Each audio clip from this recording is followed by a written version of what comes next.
SDPI പിന്തുണ പ്രഖ്യാപിച്ചു എന്ന് വെച്ചാൽ അവർ വോട്ട് ചെയ്യും എന്നീ പറഞ്ഞാൽ യാതൊരു അർത്ഥവുമില്ല. മനസ്സിലായില്ലേ? പിന്തുണ പ്രഖ്യാപിക്കും. പിന്തുണ വായ കൊണ്ട് പ്രഖ്യാപിക്കാൻ ആർക്കാ പാടില്ലത്. പക്ഷെ വോട്ട് ചെയ്യുമ്പോൾ അവരുടെ സമുദായ താല്പര്യവും അവർക്ക് വ്യക്തിപരമായ താല്പര്യവും മുൻനിർത്തി തന്നെ ചെയ്യും.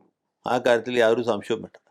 കോൺഗ്രസിനെ ജയിപ്പിക്കണം എന്ന് വിചാരിക്കുന്ന അവരാഗ്രഹിക്കുന്ന സീറ്റുകളിൽ കോൺഗ്രസിൻ്റെ ജയം അനിവാര്യമാണ് എന്ന് കരുതുന്ന സ്ഥലത്ത്, അല്ലെങ്കിൽ വ്യക്തിപരമായിട്ട് അവർക്ക് താല്പര്യമുള്ള ആളാണ് കോൺഗ്രസിൻ്റെ സ്ഥാനാർത്ഥിയെങ്കിൽ തീർച്ചയായിട്ടും കോൺഗ്രസിന് വോട്ട് ചെയ്യും.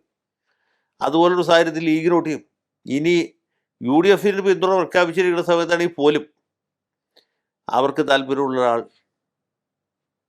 അവിടെ LDF സ്ഥാനാർത്ഥിയായിട്ട് അല്ലെങ്കിൽ CPMൻ്റെ CPIയുടെ സ്ഥാനാർത്ഥിയായിട്ട് മത്സരിക്കുകയാണെങ്കിൽ ആ സ്ഥാനാർത്ഥിക്ക് അവർ വോട്ട് ചെയ്യും. അതുകൊണ്ട് പിന്തുണ പ്രഖ്യാപിക്കൽ വോട്ട് ചെയ്യൽ തമ്മിൽ ഒരു ബന്ധമില്ല. ഒന്ന്, അതാണ് ഒന്നാമത്തെ അബദ്ധം. രണ്ടാമത്, SDPIയുടെ പിന്തുണ പ്രഖ്യാപിച്ചാൽ പൊതുസമൂഹത്തിൽ ഉണ്ടാകുന്ന ഒരു പ്രത്യാഘാതത്തിൽ അതെ അന്യതാ LDFന് വോട്ട് ചെയ്യുന്ന ആളുകൾ, LDFന് വോട്ട് ചെയ്ത് ശീലമായി പോയ ആളുകൾ, അരിവാൾ ചുറ്റിയ നക്ഷത്രത്തിൽ വോട്ട് ചെയ്ത് അത് ഒരു ജീവിത രീതിയായി പോയ ആളുകളുണ്ട്. അവർ ഈ സഖ്യത്തെ, ഈ അവിശുദ്ധ സഖ്യത്തെ ഏത് രീതിയിലായിരിക്കും വിലയിരുത്തുക? ആലോചിച്ച് നോക്കിയിട്ടു. അതെ. അപ്പോൾ പണ്ട് അബ്ദുൽ നാസർ മദനിയുമായിട്ട് കൂട്ടുചേർന്നപ്പോൾ അതേ അവസരയ്ക്ക് ഇപ്പോൾ എത്തുക. അബ്ദുൽ നാസർ മദനി ഒരു വോട്ട് കൊണ്ടുവന്നപ്പോൾ 9 വോട്ട് പുള്ളി കൊണ്ടുപോയി. അതേ അപകടമാണ് ഇപ്പോൾ സംഭവിക്കാൻ പോകുന്നത്. SDPIയുടെ പിന്തുണയുള്ള മാർക്സിസ്റ്റ് സ്ഥാനാർത്ഥികൾക്ക് ആത്മാർത്ഥ മാർക്സിസ്റ്റുകാർ ആരെങ്കിലും വോട്ട് ചെയ്യാൻ പറ്റുമോ? SDPI എന്ന് പറഞ്ഞാൽ എന്താണ്?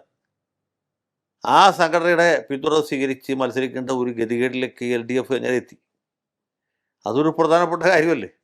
അപ്പോൾ അതിന് യാതൊരു വിശദീകരണം നൽകാതെ ഈ തീവ്രവാദ സംഘടനയുടെ, തീവ്രവാദം എന്ന് പറഞ്ഞാൽ പോരാ, അങ്ങേറ്റത് ഗുണ്ടായുസം ഒരു രീതിയാക്കി, ജീവിത രീതിയാക്കി മാറ്റിയ സംഘടനയുടെ വോട്ട് സ്വീകരിക്കാമോ എന്ന ചോദ്യമാണ്.